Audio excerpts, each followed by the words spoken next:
Dá algumas lugares, sentarem. Muito boa noite. Excelentíssimo Sr. Ministro da Administração Interna, Dr. José Luís Carneiro, Excelentíssimo Sr. Dr. António Freitas, Excelentíssimo Sr. Professor Dr. Jorge Bacelar Gouveia, Excelentíssimo Sr. Dr. Paulo Noguês, Excelentíssimas Senhoras, Excelentíssimos Senhores. O Grêmio Literário, por iniciativa do sócio Dr. Paulo Noguês, diretor da editora Diário de Bordo, promove o lançamento do livro Inteligência, Fundamentos e Elementos Essenciais de António Freitas, apresentado pelo constitucionalista Jorge Bacelar Gouveia. Os serviços de inteligência são um instrumento crucial para a segurança de um Estado de Direito. Serviços que nos protegem e defendem de possíveis ameaças que põem em causa a segurança do Estado e dos seus cidadãos. A liberdade de circulação trouxe benefícios, mas também coloca contingências várias que exigem a utilização de novas tecnologias e partilha de dados entre países.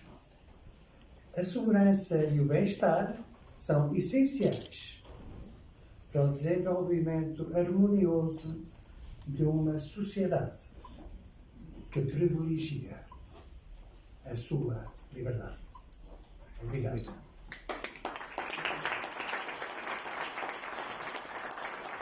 A palavra à doutora Isabel Coca. Não sei quem é o próximo orador. Onde é que ela está? Em nome da editora. Ela está para onde está?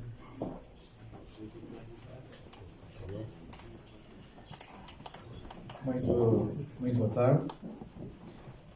É uma enorme honra estar aqui no Grêmio Literário e quero deixar os cumprimentos ao Sr. Presidente do Grêmio Literário e dizer o quanto satisfaz estar aqui, nesta sua casa.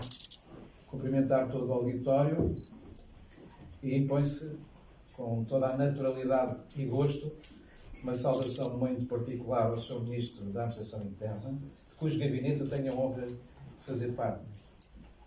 E queria também cumprimentar os elementos da comunidade académica, da comunidade das informações e de outros setores do conhecimento e da sociedade civil que aqui hoje estão presentes para assistir ao lançamento da obra do Dr. António Freitas, uma obra que marca, na minha perspectiva, um ponto de referência no estudo e na reflexão sobre a inteligência ou sobre as informações que estão, aliás, que ainda está em aberto.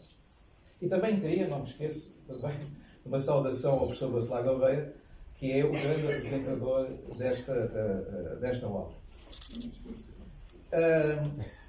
O livro que hoje dá à estampa é lançado numa circunstância e numa conjuntura muito particular. Vivemos em tempos em que, eu diria, a lógica das consequências, que é a lógica do modelo do ator racional, em que os atores conhecem as regras do jogo e trabalham segundo essas regras, diria que à lógica das consequências estamos hoje submetidos à lógica da contingência. Isto é, o modelo do ator racional, o equilíbrio entre o deve e o haver, dá lugar a dinâmicas de surpresa estratégica que conduzem, inevitavelmente, a quadros de ambiente estratégico marcados pela gestão permanente de crises. E se é verdade que as informações, a intelligence ou a inteligência, foram sempre fundamentais no processo de tomada de decisão do Estado e dos seus principais atores, mais hoje se impõe o estudo, a reflexão, a análise da realidade internacional, da realidade dos Estados, da perspectiva da segurança interna e da segurança externa, à luz das metodologias, dos processos, das abordagens próprias da intelligence, que não é uma ciência, convirá aqui dizer, questão que muitas vezes no meio académico se coloca, mas é um conjunto de metodologias e de instrumentos de análise que são facilitadores, diria, de 3 coisas fundamentais para quem decide. Quem toma decisões procura diminuir ao máximo o efeito da surpresa da sua tomada de decisão. Quem toma decisões procura ao máximo antecipar o futuro. E quem toma decisões procura que essas decisões possam ser enquadradas num quadro alargado de um processo político onde as informações, onde o acesso ao conhecimento especializado se constitui como um ativo estratégico para qualquer Estado, em qualquer circunstância. E é neste quadro estratégico, geopolítico e também securitário no plano interno e externo dos Estados, em concreto no espaço da União Europeia, é neste contexto que é lançada esta obra. A obra do Dr. António Freitas, o livro, o estudo do Dr. António Freitas, é um estudo sério e a sério. É um estudo sério porque, tendo em conta o seu percurso académico, o seu percurso profissional, muito vasto e muito rico, licenciado em Gestão de Recursos Humanos, depois fez uma especialização em estratégia, é docente, aliás, nessas áreas, em várias instituições do ensino superior, a que se adita a sua experiência profissional no campo da gestão e no campo da gestão de recursos humanos, em concreto, no sistema de informações da República. Tudo isso dá-nos bem a perspectiva, a percepção do seu background e até que ponto é que ele tem músculo suficiente, e é muito, é mais do que suficiente, é muito, para se abalançar na produção de um livro desta natureza. E por isso que eu digo que é um trabalho sério, porque recorre às metodologias próprias das ciências sociais e políticas, posso assim dizer. Quem ler, e certamente vão ler todos com atenção esta obra, facilmente perceberão que há aqui um processo de interdisciplinaridade intencional que de facto nos demonstra que o avanço do conhecimento, o avanço da produção de intelligence hoje, como sempre, mas cada vez mais, requer essa interdisciplinaridade, o cruzamento de metodologias, a abordagem de novas estratégias de análise e de percepção da realidade. E isso está perfeitamente contemplado nesta obra. E é também uma obra que faz, de uma forma corajosa, o autor interpela um modelo clássico de produção de informações expresso naquilo que quem está aqui, muitos conhecem, o famoso, e permitam-me dizer o desabafo, estafado ciclo de produção de informações que todos nós, aqueles que se interessam por estas matérias, conhecem sebejamente. E o que o autor nos propõe não é um corte, diria, total com essa abordagem metodológica. O Dr. António Freitas lança-nos um desafio que é de, em função da realidade que hoje vivemos, em função das exigências que se colocam aos decisores do Estado, em função às expectativas que as sociedades e os seus agentes têm do que deve ser a atividade de informações, ele dá-nos uma proposta que é de não vamos acabar definitivamente com o ciclo de produção de informações, mas devemos ter em linha de conta que hoje há novas exigências, há novas ferramentas, há novas ameaças e riscos que requerem uma nova abordagem, uma nova metodologia, não pondo, como eu digo, em causa completamente o ciclo de produção de informações, mas não perdendo de vista que há outros atores, há outros stakeholders, posso assim dizer, que também são uma espécie de coprodutores de intelligence, ou se não são coprodutores, contribuem para a produção de intelligence. O seu livro é tributário da teoria de Sherman Kent, isso é visível no alinhamento da obra. Sherman Kent é o grande teórico da intelligence após a Segunda Guerra Mundial e que estrutura a intelligence segundo 3 níveis: a intelligence enquanto organização, a intelligence enquanto produto, não é? E a intelligence enquanto processo. E o Dr. António Freitas segue, diria, esse quadro e essa matriz analítica de Sherman Kent, mas também não se limita a fixar-se na estrutura de Sherman Kent e dar-nos a conhecer também o seu entendimento do que deve ser hoje a análise na intelligence no século XXI, do deve ser a componente operacional do século XXI e o cruzamento entre análise e operações, que também partilha essa tese, como sabe, se constitui como fator determinante na produção de informações no século XXI. E é, como eu disse, é uma obra séria, e é sério. E aqui permitam talvez alguma ironia, mas estou farto de ver nos escaparates das livrarias portuguesas obras, títulos, referência de livros que são de informações, que livros são de intelligence, mas não têm nada de intelligence nem de informações. Muitos deles são versões romanceadas de trabalhos já conhecidos, abordagens que fogem àquilo que deve ser o realismo da realidade observada, a segurança do método não tem, e por isso o trabalho de António Freitas é um trabalho a sério. E é sério porque é um trabalho pioneiro para as universidades, para os centros de pensamento sobre estas questões. Porque em língua portuguesa é o primeiro trabalho nessa área. Há, evidentemente, outros autores, não vou passar com o elencar das principais correntes e autores da intelligence moderna, mas em Portugal o Dr. António Freitas é, na minha perspectiva, o autor do primeiro livro a sério sobre intelligence e traz-nos à reflexão, para além das abordagens e metodologias que eu já tive a oportunidade de referir, traz-nos uma percepção que tem uma natureza, uma percepção das intelligence que tem características pedagógicas. E, nesse sentido, o seu trabalho é muito importante para quem estuda a matéria da intelligence, não havendo aqui confusões entre mistério e segredos, não havendo um jogo de palavras que nos deixe com dúvidas sobre o que é a atividade de intelligence, o seu propósito, os seus fins e em que medida é que eles são um ativo estratégico na afirmação dos interesses internos e externos do Estado. Faz também uma abordagem, e prometo calar, faz também uma abordagem muito relevante sobre, talvez um dos aspectos do trabalho do ponto de vista pedagógico mais relevantes, faz uma abordagem sobre o que deve ser a cultura das informações.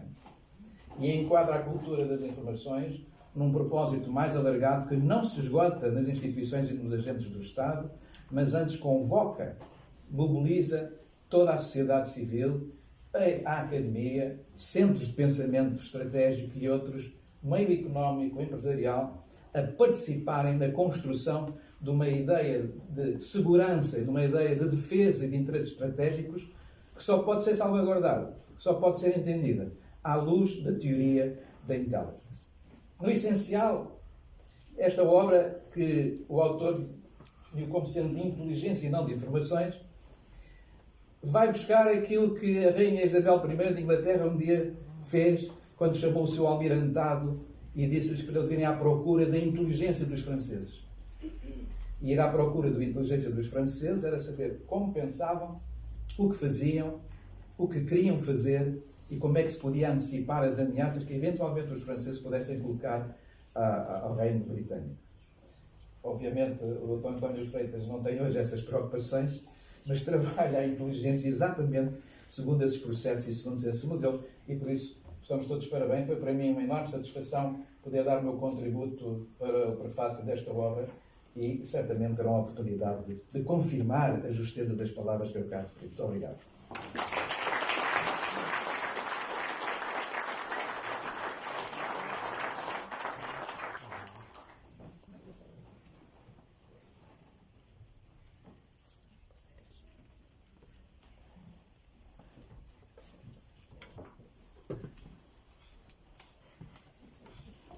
Muito boa tarde a todas e a todos. Um grande gosto aqui estar no Grêmio Literário e faço esta saudação geral e algumas saudações particulares, a começar pelo nosso anfitrião, o Sr. Presidente do Grêmio Literário. Esta casa com muitas tradições e bons e nobres ideais e, aliás, na coincidência, sendo eu republicano, de hoje ser o 31 de janeiro. Aliás, uma data muito importante na revolta republicana falhada, infelizmente, no Porto em 1891, aliás, que abriria depois o caminho para a implantação da República em 5 de outubro de 1910. Também gostaria de cumprimentar a Sua Excelência, o Sr. Ministro da Administração Interna, pela sua presença, mais autoridades que aqui se encontram, o Sr. Jamel Andes, também companheiro de longa data e um dos fundadores do OSCOT, também cumprimento nessa qualidade, e também os colegas de mesa, neste caso o professor Heitor Romana, também o presidente da editora Diário de Bordo, o Dr. Paulo Noguês, e a doutora Isabel Coca, que seria para falar, mas penso que ainda não chegou. E, claro, o próprio autor, acho que é a razão de ser de nós estarmos aqui, que, e pelos vistos, tem uma grande capacidade de mobilização, porque estava muito longe de pensar que numa obra que supostamente seria sobre segredos, afinal, tivesse uma assistência tão gigantesca como estamos aqui a ver. E, portanto, penso que esse facto, além de mostrar as suas qualidades humanas e a importância deste livro, penso também que deve ser visto como uma grande homenagem que, sem os conhecer, certamente muitos colegas neste momento lhes estão a fazer. Homenagem que é inteiramente merecida por toda a sua carreira. Portanto, parabéns também, Sr. Doutor, e também lhe agradeço o facto de dar esta honra de me convidar para dizer aqui umas quantas palavras em relação a este livro. Portanto, esta presença, eu diria, massiva, é bem o significado do seu trabalho, da sua dedicação a esta causa, que é uma causa patriótica, de trabalhar e de defender e de fortalecer a atividade de inteligência estratégica do Estado. Eu não vou falar muito porque eu quero que compre o livro.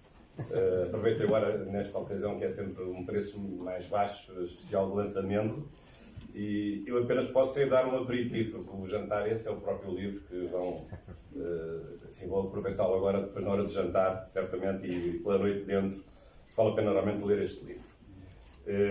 Eu apenas farei aqui algumas reflexões, talvez 7 ideias que a leitura deste livro me suscitou, e queria também partilhar convosco essas ideias.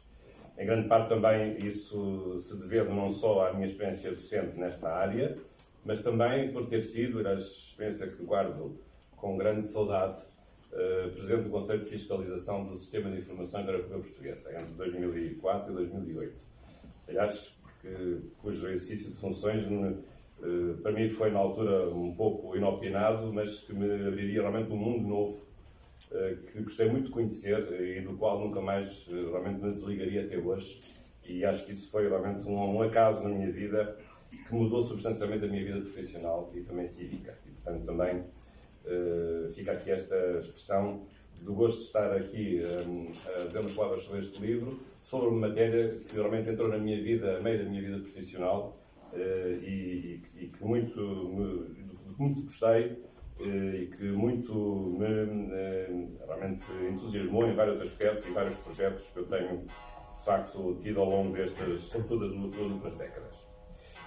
Vamos então às ideias, talvez 7 ideias que eu gostaria aqui de referir.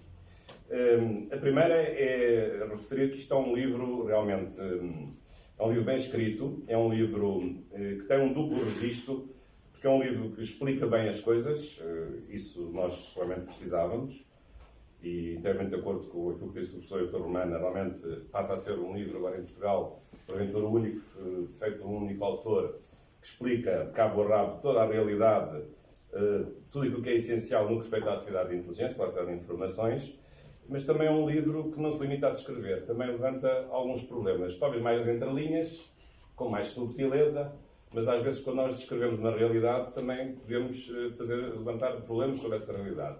Ou sobre a realidade que nós não descrevemos, isso já se levanta um problema, ou o modo como descrevemos essa realidade. E, portanto, este livro, de facto, tem esse mérito de ser um livro que se percebe bem, se lê muito bem.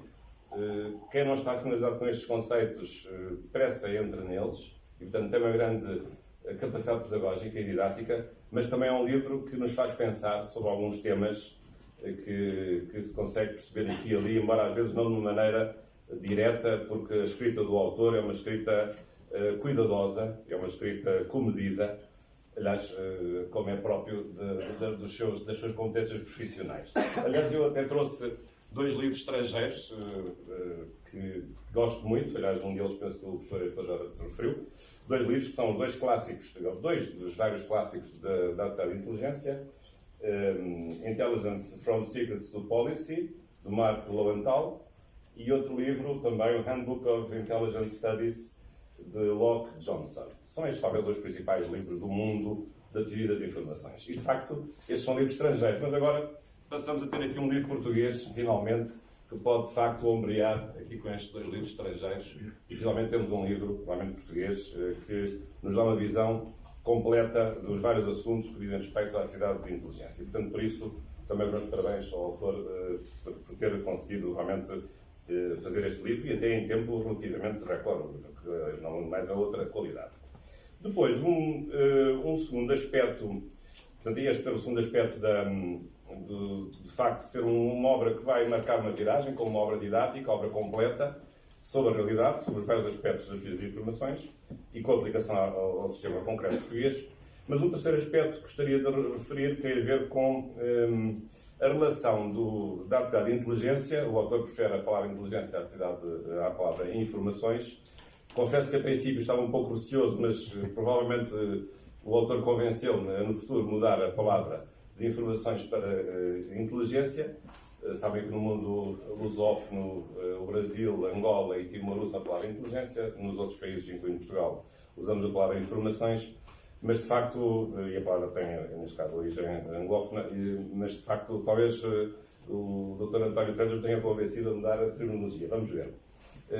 Mas porque a inteligência aqui em que aspecto? No aspecto de ser uma atividade e ser, sobretudo, um sistema, uma atividade de um sistema que está organizado e a sua relação com a segurança nacional. Este é um problema sério. Há com certeza um sistema de informações agro-portuguesa que está organizado de certa maneira, mas também sabemos que há outros sistemas que se relacionam com um conceito mais global, com o conceito de segurança nacional. Conceito que tem tido dificuldade em penetrar na doutrina portuguesa, que mais dificuldade tem tido em penetrar na legislação e até na Constituição portuguesa, porque na Constituição então não tem entrado nada, infelizmente. Vamos ver se agora, com o processo de revisão constitucional em curso, vai entrar alguma coisa. E como tem aqui o Sr. Ministro da Administração Interna, isso então ainda fica mais fácil desse assunto se poder realmente equacionar. Embora eu saiba que o Governo não participa no processo de revisão constitucional, é uma coisa da exclusiva competência dos deputados da Assembleia da República. Mas, de facto, é o problema de haver aqui a necessidade de uma congruência e um diálogo e uma interoperabilidade entre os vários sistemas que dizem respeito à segurança nacional. O sistema de informações é um desses sistemas, aliás tem esse nome, CIP, precisamente. Há outros sistemas, o Sistema de Defesa Nacional, o Sistema de Segurança Interna, o Sistema de Proteção Civil, por exemplo, o Sistema de Informação Criminal, enfim, realmente sistemas não faltam. Eu acho é que falta a articulação entre estes sistemas, por um lado, embora alguma coisa tenha sido feita também precisa ser justo. Sobretudo em matéria de combate ao terrorismo, o CAT foi realmente uma unidade, primeiro informal e depois que se formalizou na Lei de Defesa Interna, realmente permitiu uma maior cooperação entre os diferentes intervenientes na matéria do terrorismo, que, como sabem, não é uma matéria apenas de natureza criminal, mas também interessa a atividade de inteligência. E, portanto, isso foi um primeiro, digamos, foi um micro-aspecto ou uma micro-experiência de confluência de boas vontades entre vários estruturas e serviços da segurança em geral. Neste caso, forças de serviços de segurança, forças de investigação criminal e também os próprios serviços de informações. Mas, porventura, essa experiência tem que ser alargada a outros âmbitos. E, portanto, talvez seja a altura de pensar num sistema, ou talvez num super-sistema. Espero que não uma superestrutura, embora alguém possa gostar dessa palavra, um super-sistema de segurança nacional. Até porque neste momento está a ser revisto o Conselho Estratégico de Defesa Nacional, que é uma coisa que tem sido, embora a Constituição não diga assim, mas tem sido interpretado sobretudo numa vertente apenas militar. Agora na Constituição a Defesa Nacional não é uma atividade exclusiva dos militares, mas a prática é essa. A prática tem sido a que a Defesa Nacional tem sido interpretada como uma defesa militar da República. Mas a Defesa Nacional é muito mais do que isso. Embora tenha o problema na Constituição de se dizer que a Defesa Nacional é apenas a atividade que é exercida contra ameaças externas. Sabemos hoje que essa distinção, ameaças externas e internas, é pouco relevante e, bem, então no ciberespaço ela é absolutamente irrelevante. É verdade que o CIRP tem tido reformas importantes. Eu acompanhei isso quando iniciei funções no Conselho de Fiscalização, porque tinha acabado de ser alterada a Lei Quadro em 2004 com a criação do cargo de Secretário-Geral do Sistema de Informação Agro-Portuguesa, mais tarde com a Lei 9/2007 a criação das estruturas comuns, departamentos administrativos, mas ainda assim penso que há aqui um longo caminho a percorrer e, sobretudo, não me conformo, tenho dito isso várias vezes, em várias ocasiões, não me conformo com a pobreza do Estatuto Constitucional da Atividade de Inteligência de Estado. A Constituição apenas se refere aos serviços de informações numa norma meramente organizatória, portanto não diz nada sobre o seu conteúdo, sobre o que se faz e o que não se pode fazer, e os poderes que os seus agentes têm ou não têm, e como é que se controla ou não controla, apenas há uma norma a dizer que a legislação que se faça sobre o CIRP é da competência da Assembleia da República. Muito obrigado. Realmente isso é muito pouco. Pelo menos já é alguma coisa, porque pelo menos permite resolver um problema. Uma vez uma pergunta que alguém me fez, aliás, um titular do Carclip, não vou agora dizer mais nada para não violar no segredo de Estado, mas uma vez houve um político que perguntou se o facto de haver serviços de informações não era inconstitucional. E eu disse, bem, realmente, se a Constituição diz que se pode legislar sobre essa matéria, é capaz de não ser inconstitucional. Não sei se o senhor está a ver bem a Constituição, mas, a meu ver, penso que isso é claro. Mas, portanto, às vezes o preconceito que existe, que hoje penso que está a mudar substancialmente em relação à atividade de inteligência, chega ao ponto de alguns intelectuais e políticos radicais porem em causa mesmo a constitucionalidade da atividade de inteligência. E felizmente que a Constituição, pelo menos, dá esse amparo, já não é mau. Mas é preciso muito mais do que isso. Muito mais do que isso.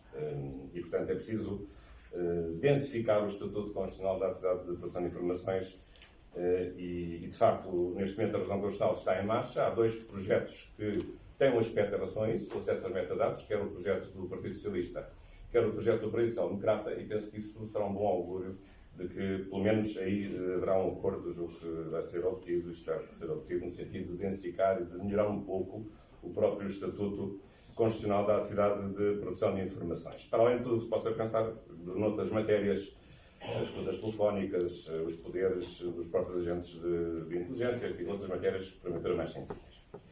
Depois, uma quarta ideia que eu gostaria aqui de referir tem a ver, pegando naquela trilogia, eu diria uma tetralogia das informações como processo, produto, organização e como comunidade de pessoas, também já agora.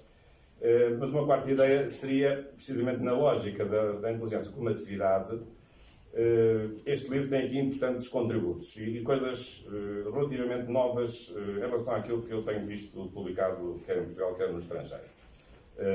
Claro que a atividade sabemos como ela funciona, todos sabemos as várias fases do ciclo de produção de informações, uns dizem que são 4 fases, outros que são 5, ou podemos chegar a 7 ou 8, conforme o gosto de cada um, se nós fizermos subfases em cada uma dessas fases. Mas a verdade é que há aqui pelo menos 2 aspectos que o Dr. António Freitas refere e que chamam a atenção porque são realmente curiosos, que é precisamente não só a necessidade da vigilância, portanto a vigilância em si como uma atividade muito importante na fase da pesquisa, depois dada a ordem para a recolha dos elementos que convistam a resolução de um problema, a indicação de um problema, e depois também aqui achei curioso aqui um gráfico sobre, digamos, a verificação das várias fases de intervenção da Human Intelligence no que respeita à pessoa que traz a própria informação para os serviços. Sendo certo que o MINT, como sabem isso hoje, continua a ser uma fonte muito importante da atividade de informações. Aliás, pelas estatísticas, a doutora Antónia Freitas fala disso, as fontes abertas ocupam 80% dos recursos, 15% em matéria de recursos tecnológicos e 5%, se não estou em erro, sobre matéria de informação humana.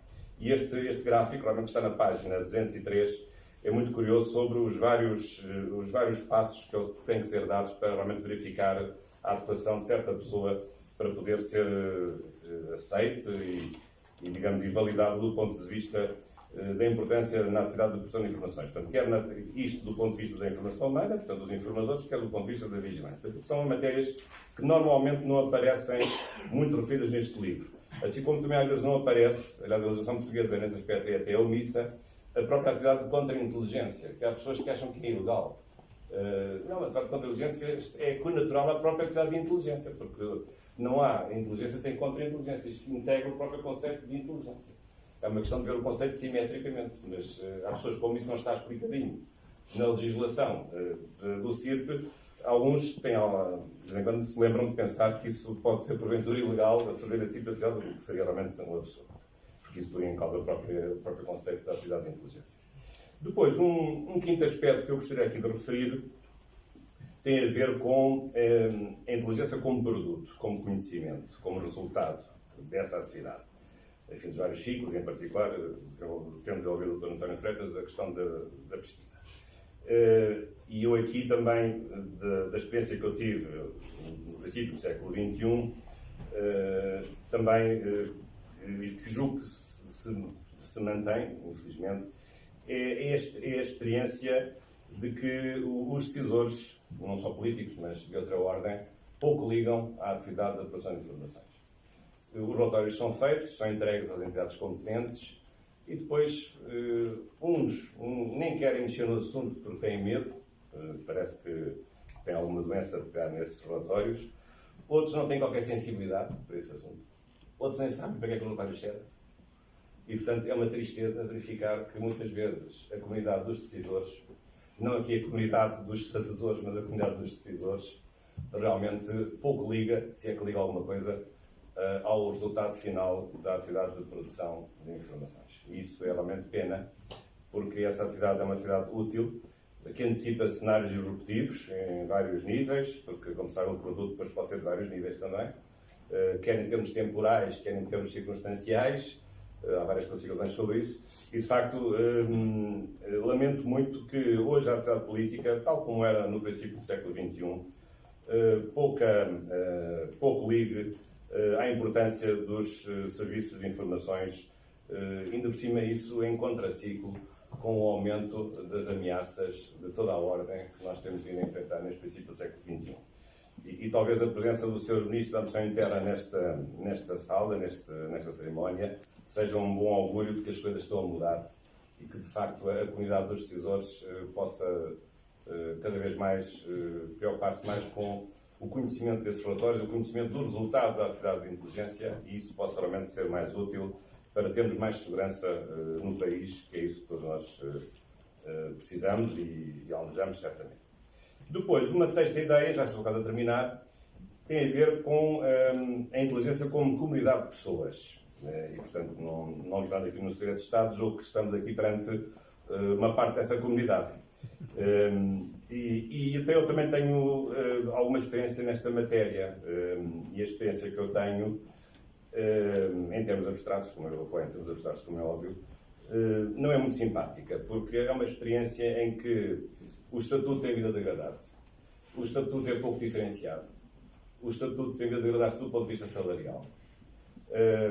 Há muitas entradas e muitas saídas, e de facto a comunidade dos fazedores de informações precisa de estabilidade, precisa de mais pessoas, em quantidade e em qualidade, em diversificação de perfis profissionais e de perfis académicos.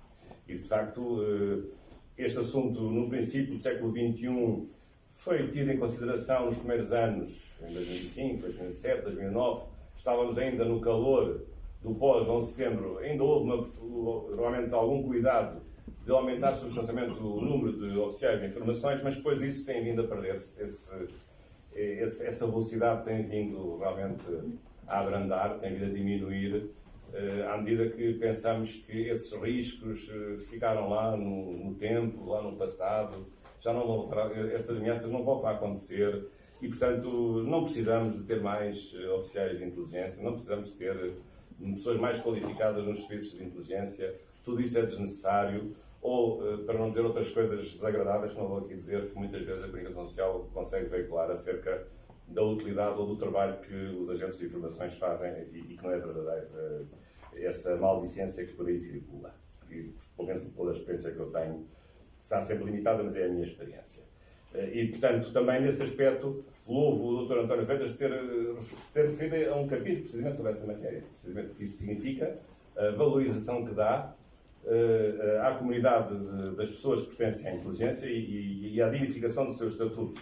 Que eu penso que é isso que é necessário, neste momento, também tomar em consideração no âmbito das várias reformas que devemos levar por diante. Depois, eu também gostaria de agora no final, como sétima ideia, falar um pouco da inteligência no âmbito da Constituição. Terminamos já agora como constitucionalista, especificamente. Há pouco já referi que realmente só há uma norma que fala na possibilidade de os serviços de inteligência existirem porque são objeto de legislação por parte da Assembleia da República. Penso que isso é muito pouco. Eu não digo que na Constituição deve estar um programa do Governo em matéria de políticas de inteligência de Estado. Não deve estar. A Constituição não tem políticas. A Constituição é um quadro que permite a ação política, políticas que são sempre conjunturais. São sempre de cada governo que está. Maioria ou minoria, ou coligação, não interessa. Mas a Constituição não tem conjunturas, tem estruturas. E, portanto, o que deve estar na Constituição é uma estrutura de funcionamento da atividade de inteligência. Não devem estar opções conjunturais. Mas o problema é que nem sequer estão lá as opções estruturais. Portanto, não estão nem conjunturais nem estruturais. E, portanto, e o que é que podiam lá estar de opções estruturais?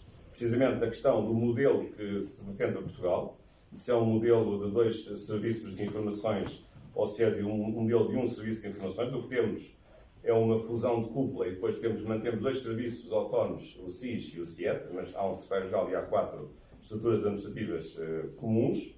E, portanto, mas isso não está na Constituição. A Constituição fala num sistema de informações da República, nem tem o adjetivo portuguesa. E depois não temos outras coisas. Não temos indicação sobre os poderes que os próprios agentes de informações podem exercer. Aliás, dá-se a circunstância um pouco ridícula da própria legislação ordinária impedir que um oficial de informações detenha outra pessoa em flagrante delito. Portanto, todas as pessoas do mundo podem deter outro cidadão em flagrante delito, menos os agentes de informações. Realmente isto é algo um pouco caricato, temos que reconhecer.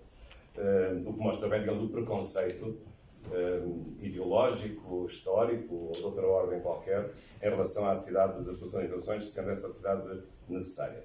Bem, isto para já não falar de outras coisas que talvez não tenham a ver com a Constituição, mas já agora aproveito, que é a matéria do segredo de Estado. Descansem que não é segredo de Estado, não tem a ver com o questionário do governo que fica sobre o segredo de Estado. Estejam descansados, não é sobre isso que eu vou falar. Mas é a legislação do segredo de Estado que, de facto, é inacreditavelmente antiquada. E refiro-me também às CENACs, que, além de mais, são absolutamente inconstitucionais. Eu nunca tinha visto na minha vida normas de restrição de direitos e garantias aprovadas por resoluções do Conselho de Ministros. Isso eu nunca tinha visto. Mas pronto, então estamos sempre a aprender. Mas essa legislação, essas normas, essas resoluções, as 4 do CENACs, 1, 2, 3 e 4, já datam de 1989, 90. Até agora alguém fez alguma coisa. E ninguém faz nada. A própria lei do segredo de Estado, como sabem, é uma lei que tem as suas imperfeições, só tem um grau. Houve até uma tentativa, aliás, louvável, de um deputado do Partido Socialista, o Dr. Pedro Delgado Alves, que até propôs, há cerca de outra legislatura, salvo erro, uma nova lei sobre o segredo de Estado, aliás, com as 4 classificações da NATO. A lei não foi aprovada. Portanto, nós não temos sequer uma legislação de segredo de Estado com a classificação que nós utilizamos em relação à NATO. Para além das CENACs, que são o que são.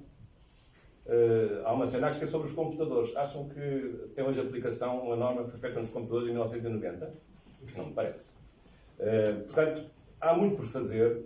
Sei que em relação às CENACs, o Gabinete de Segurança fez um esforço, mas não logrou ter qualquer êxito, infelizmente, mas gostaria que tivesse. Mas eu sei que o Sr. Ministro da Administração Interna não tem esta direta responsabilidade, porque aliás as CENACs e o Gabinete de Segurança penso que têm a tutela da Ministra da Presidência. Mas fica aqui também esta chamada de atenção para a necessidade da atualização destas normas e também a questão da legislação do segredo de Estado e, em matéria da legislação constitucional, vários instrumentos que podem ser referidos. Não há só o problema em relação à questão dos serviços de informações, há outras questões ligadas com a segurança, o Conselho de Segurança Nacional, a questão da proteção civil, outra questão também muito importante, mas não é agora isso que nos traz aqui. E, portanto, penso que nesta ocasião, a vossa presença, este esforço que eu vivamente saúdo do Dr. António Freitas por ter feito este livro, ficará realmente agora como um grande livro em Portugal sobre a teoria das informações. Penso que tudo isto junto me faz acreditar que há aqui algum entusiasmo e esperança de que possamos mudar este estado de coisas. Acredito nisso e todos nós, o nosso dever de cidadania, também vai nesse sentido. Muito obrigado pela vossa atenção e muitos parabéns ao Dr. António Freitas.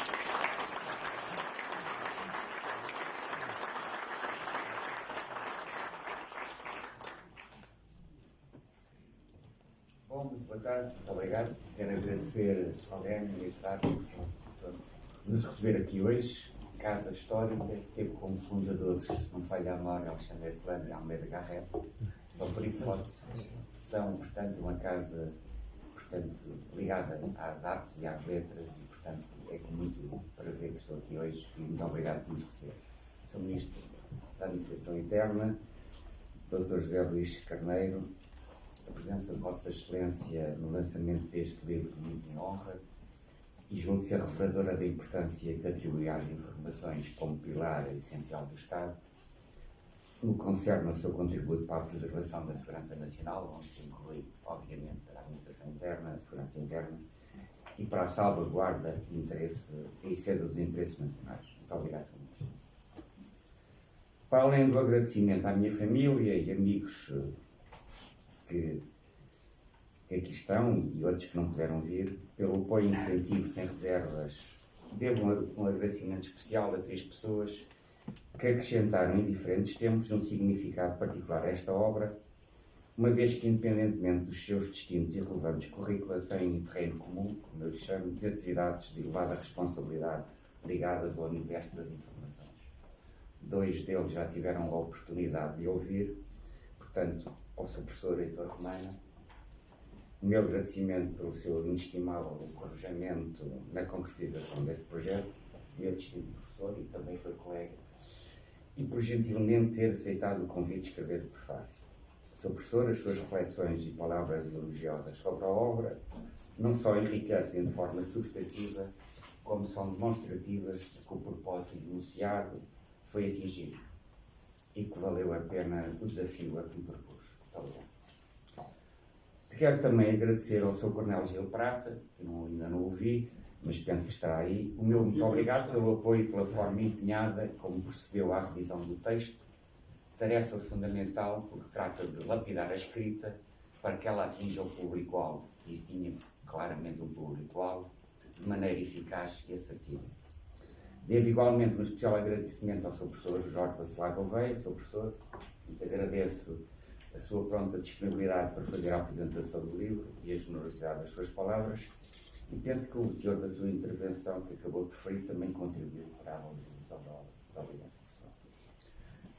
Não menos importante, o meu agradecimento à Diário de Bordo, editores, na pessoa do seu diretor-geral, Dr. Paulo Noguês, porque acreditou no propósito e na importância de levar à estampa uma obra desta natureza, e por ter tornado possível a sua apresentação neste belíssimo espaço histórico. Por fim, muito obrigado a todos os que fizeram questão de aqui estar e se associarem à apresentação do livro. Bom, eu, como devem ter calculado, escrevi uma série de palavras aqui para não me perder, mas já escolhi isto tudo porque, de facto, muito já foi dito. Eu vou-me, portanto, ater exclusivamente a uma coisa que eu entendo principal. É que, depois dos devidos agradecimentos, esta nota prende-se que o que motivou a escrita desta obra. O Ignidor, e isto é uma expressão própria da minha carreira militar, o Ignidor da motivação, que era de longa data, surgiu em fevereiro passado, ainda não um ano fez, quando me parei com um livro que tinha lá em casa, que quis arrumar as coisas, que se chama Spy Handbook, de Harry Ferguson, que é um ex-oficial do MI6 e que é instrutor também da Spy School inglesa. Este livro, que é de 2010, em forma de manual, foi escrito para complementar uma série de 10 episódios da BBC TV que tinha por intenção revelar ao público o essencial das estratégias e das capacidades necessárias no jogo da espionagem. Estávamos em 2010. Com a ideia a germinar, uma simples pesquisa na web permitiu constatar que as obras relativas à inteligência, na sua grande maioria, versavam temáticas relacionadas diretamente com algumas das suas atividades específicas, mas uma obra em particular prendeu a minha atenção por ter uma abordagem mais abrangente, e já aqui foi falada, que é The Oxford Handbook of National Security Intelligence, também de 2010, de Locke Johnson, que era um professor de ciência política na Universidade da Geórgia, nos Estados Unidos, e editor da revista Intelligence and National Security. Bom, tendo em mente estas duas fontes inspiradoras, e uso a palavra fontes ligadas ao negócio, como se costuma dizer, demos-nos conta de que a única obra publicada em Portugal com uma visão alargada da inteligência, e faço aqui jus a isso, era o livro Intelligence e Segurança Interna, de 2014, do superintendente Fiens Fernandes, da Polícia de Segurança Pública, essencialmente centrado na necessidade de inteligência policial como um dos pilares indispensáveis da segurança interna, conforme refere o autor. Tirando esta obra, não obstante encontrarmos valiosos artigos sobre diferentes temáticas de inteligência, mas peças avulsas no sentido de desligados de um corpo, de uma visão de conjunto, o que temos são livros sobre os serviços secretos em Portugal, que se focam em histórias de operações realizadas pelos serviços de informações, mais ou menos hiperbolizadas, e muitas das vezes sobre um ângulo negativo, e em curiosidades internas, foi assim que o adjetivo, que levam os cidadãos a duvidar da atuação dos serviços de informações nacionais e a não ter a real noção da importância operacional e estratégica destes enquanto pilar essencial do Estado. Os serviços de informações nacionais não são serviços secretos, mas serviços com segredos, porque sem estes não serão capazes de obter êxito. Portanto, a ideia de procurar preencher o vazio existente e contribuir para o desenvolvimento de uma cultura de inteligência começou a ganhar forma. Existindo a motivação necessária, o porquê agora. A razão assenta em dois motivos principais, e um deles já aqui foi de alguma forma aflorado. Primeiro, porque o ambiente estratégico atual, cada vez mais caracterizado por grande brutalidade, incerteza, complexidade e ambiguidade, e cada vez mais digital, veio reforçar cada dia que passa a importância crucial dos serviços de inteligência. Aos desafios colocados pelas velhas e novas ameaças, que já tinham um impacto muito alargado de repercussões no ambiente de segurança dos Estados e na prossecução da concretização dos seus interesses, eis que depois de uma pandemia global, a Rússia invade a Ucrânia, dando origem a um novo contexto geopolítico e geoeconómico mundial de contornos ainda por conhecer na sua totalidade. Neste quadro, e dado de estar em revisão o Conceito Estratégico de Defesa Nacional, depois da aprovação do novo Conceito Estratégico da OTAN em julho último, bem como estar em elaboração um Conceito Estratégico de Segurança Interna, segundo vou saber, pelo menos foi publicitado como tal, é fundamental reforçar que os serviços de inteligência têm como principal atividade a aquisição de conhecimento ou de formas de entendimento da realidade, em função dos objetivos estabelecidos pela entidade institucional que apoiam o Estado, de modo a contribuir para a redução da surpresa e da incerteza e garantir a liberdade de ação dos decisores políticos. O segundo motivo tinha em vista assinalar, singelamente, a efeméride do centenário do nascimento do general Pedro Cardoso, ocorrido em 7 de novembro último. Tendo sido secretário-geral da Comissão Técnica do Serviço de Informações da República, desde 1984 até à data do seu falecimento, em 5 de agosto de 2002, o general Pedro Cardoso é considerado por muitos o pai das informações em Portugal. Tomada a decisão de escrever, colocou-se a questão da clarificação do propósito e, dada a complexidade e amplitude da temática, da consequente problematização, metodologia e estrutura a observar, bem como estabelecer o nível de aprofundamento dos conteúdos, como não poderia deixar de ser. Deste modo, entendemos, antes de mais, como fundamental deixar inequivocamente bem expresso 4 pontos. Primeiro, todos os conteúdos mencionados na obra foram recolhidos em fontes abertas.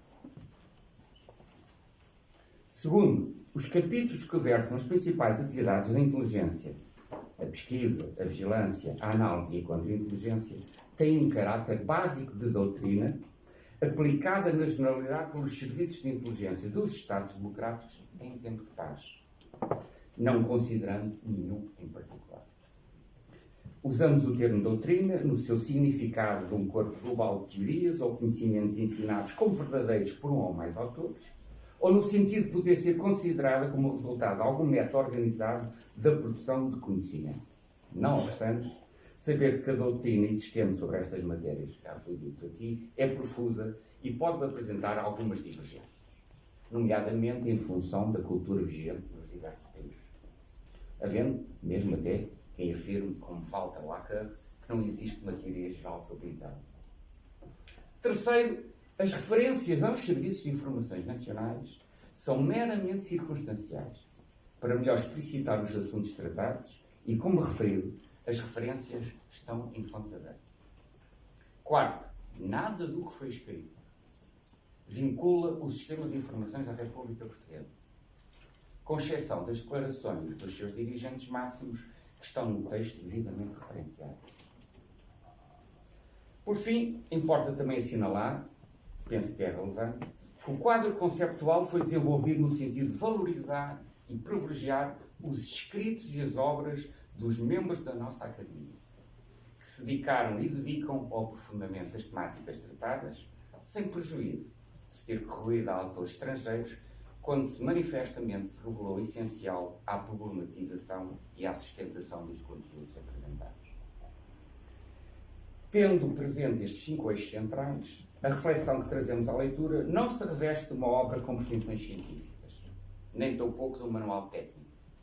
Obedece, todavia, a uma metodologia própria e contempla, num quadro teórico alargado, uma taxonomia de conceitos e noções fundamentais intimamente relacionados com o universo da inteligência, que vão sendo introduzidos de forma sistemática e coerente numa perspectiva multidisciplinar, com um fio condutor, de modo a procurar abarcar o todo, mas tendo sempre presente que esta explicação teria de ser mitigada, pois esta temática, na sua essência, está subordinada ao sigilo. Depois de um texto introdutório que visou configurar o ambiente macro das ameaças e riscos deste mundo global em que vivemos, e depois de ter equacionado um conceito alargado de segurança nacional, a problematização da inteligência teve como ponto de partida o entendimento de Sherman Pequeno.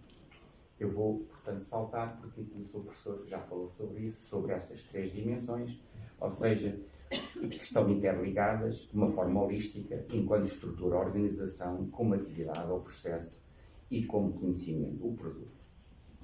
Eu quero também ressalvar o seguinte. Deste modo, a abordagem desenhada começou por apresentar a racional que suscita a adoção do vocábulo inteligência em vez do vocábulo informações, e daí o título do livro. E depois procura estabelecer um sólido quadro conceptual que simultaneamente sirva de pano de fundo e ao mesmo tempo delimite os contornos da inteligência. Para tal, adotámos um conceito operacional que entendemos ser o mais adequado para o propósito enunciado e de modo a permitir mais facilmente fazer a ponte entre interesse nacional, e se repararem, é o subtítulo do livro, interesse nacional, fazer a ponte entre interesse nacional, política, entenda-se, ação política, segurança nacional, estratégia e inteligência. Através de modelos e esquemas analíticos, procura-se configurar uma visão do que poderemos chamar um conceito estratégico nacional, tido como uma grande ideia sobre a manobra estratégica do Estado, onde a inteligência é indispensável para a sua concepção e execução. Na caracterização da inteligência como estrutura ou organização, abordou-se a arquitetura do sistema de segurança nacional numa perspectiva macro e evidenciou-se a pertinência e a importância do sistema de informações República e o que é mais relevante do seu quadro jurídico. No meu entender, no nosso entender, a inteligência deve deixar a periferia e ganhar maior centralidade no referido sistema. De alguma forma, já aqui foi referido. Não vou, portanto, alargar no que diz respeito à inteligência como atividade, pois, depois de traçadas as principais diferenças relativamente a outras atividades conduzidas, nomeadamente por investigadores e académicos ou por centros de investigação especializados, bem como no que concerne às atividades policiais e de investigação criminal, a atividade da inteligência é apresentada como um conjunto de ações e tarefas específicas que vão do planeamento e pesquisa de informações, em fontes diversas, até à sua análise com recurso a diversas metodologias e técnicas analíticas, através de um método próprio, aqui também foi referido, aquilo que nós podemos chamar um processo sistémico, integrado, cíclico, contínuo e dinâmico, designado ciclo de produção de inteligência, cujo produto resultante é difundido para os decisores nos vários escalões político, estratégico ou operacional, de forma a tomar as suas decisões tão corretas quanto possível, em tempo oportuno. Queria também chamar a vossa atenção para aquilo que também aqui já foi dito. No que diz respeito à terceira e última dimensão referida por Kant, a inteligência como conhecimento remete-nos para o saber, que resulta do referido processo do ciclo da produção de inteligência, sendo materializado pelos vários produtos de natureza diversa com vista à tomada da decisão política. A inteligência aconselha a política. É igualmente fundamental ter em mente que nem a quantidade nem a qualidade dos relatórios de inteligência determinam que as lideranças políticas ajam de maneira oportuna e resoluta. O que é determinante é a capacidade dessas mesmas lideranças em compreender e assimilar o que é relatado, estando depois preparadas para agir com base nessa inteligência, independentemente de juízos pré-concebidos. Por fim, uma vez concluída esta explicitação dos três grandes domínios, entendemos também acrescentar mais outros três elementos fundamentais de reflexão que são, de alguma forma, inovadores. Em primeiro lugar, já foi aqui também dito, e isto não é particularmente inovador, mas é fundamental que seja referido, a importância da cooperação internacional e do reforço de parcerias privilegiadas ou de interesse estratégico para os serviços de inteligência, como um vetor importante de resposta face às ameaças globais com que nos defrontamos e às imprevisibilidades e turbulências do sistema internacional, facto por demais evidente nos dias de hoje. Em segundo lugar, relevamos a importância da inteligência económica, bem como da inteligência competitiva ou empresarial, no âmbito da segurança económica, tida esta como um elemento fundamental do conceito de alargado de segurança nacional, dado que os riscos e ameaças de natureza económica podem prejudicar não só os interesses vitais do Estado, como também colocar em causa a sobrevivência e o sucesso das empresas nacionais, com os reflexos daí correntes para a soberania e a coesão social do país. Tivemos há poucos anos um bom exemplo disso. Em terceiro lugar, não podíamos deixar de ser considerações relativas ao capital humano dos serviços de inteligência, designadamente sobre o conjunto de características e competências genéricas dos oficiais de inteligência, bem como sobre os condicionalismos que lhes são impostos pela própria natureza da atividade. É a qualidade das pessoas e as suas competências, bem como a sua dedicação, que promovem a diferença numa organização e lhe dão vantagem competitiva. Os sucessos dos serviços de inteligência dependem muito e, sobretudo, do seu capital humano. Por fim, uma obra desta natureza ficaria incompleta se não contemplasse um capítulo relativo à história das informações em Portugal e um espaço de notas finais como elementos para reflexão. Tendo por base a relevante e incontornável obra As Informações em Portugal, do Jornal Pedro Cardoso, história que ele arrumou em 3 períodos distintos, elaborámos uma breve resenha das suas principais ideias e linhas de força, pontuada com outros contributos relativamente ao período posterior a novembro de 1976, até à presente data, e digo novembro de 76 porque foi aí que o jornal Pedro Cardoso parou o seu trabalho de análise da história das informações. No que concerne às notas finais, são expressas algumas questões que ao longo dos tempos têm vindo a ser afloradas por diversos atores de diferentes quadrantes e que são fundamentais para uma reflexão teórica sobre a inteligência em Portugal. A configuração global e a praxis dos serviços de inteligência reclamam uma permanente reflexão, especialmente numa lógica de alteração das ameaças e riscos às sociedades democráticas. Estando já a terminar, importa dizer que a reflexão expressa neste compêndio se expõe a uma avaliação, o que significa a esperada crítica, varando esta, como é óbvio, de acordo com a perspectiva da análise de cada um dos leitores. Mas, como sabemos, nenhuma obra é perfeita. Todavia, permitam-me voltar a sublinhar que este livro tem um propósito bem definido: contribuir para a compreensão do universo da inteligência e permitir a correta interpretação do papel e dos limites dos serviços de inteligência, enquanto serviços públicos ao serviço da comunidade nacional, por parte do cidadão comum, sem embargo desta obra poder também ser útil para quem a inteligência constitui parte direta ou indireta da sua atividade. Muito obrigado pela vossa presença nesta ocasião no especial.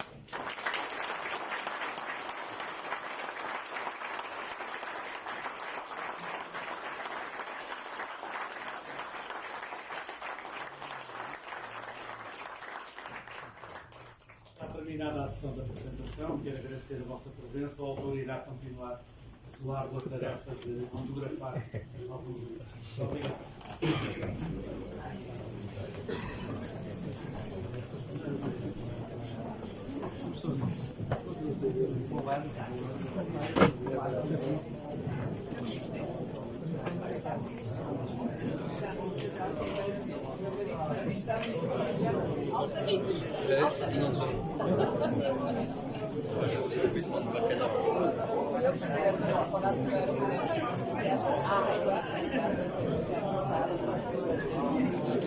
Eu